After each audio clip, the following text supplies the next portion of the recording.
how to change administrator on Windows 10 or 11. So if you are using Windows 10 or 11 to change your administrator account, what you need to do is simply head over to your control panel from your start section and simply click on user accounts from over here, and you can see there is an option called manage another account. So you can also see change your account type. So just click on manage another account, and from over here you can see there are two account registered in this device, that is local account, and another is my admin account. So currently I'm logged in with my admin account.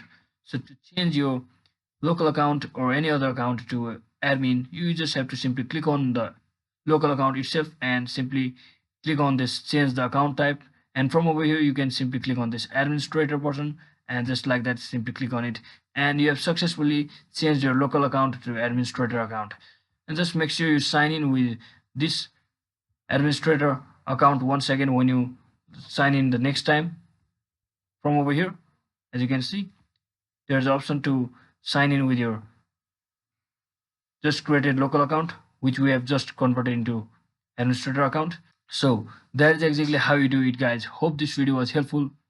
If it was, don't forget to like and subscribe to the channel. See you on the next one.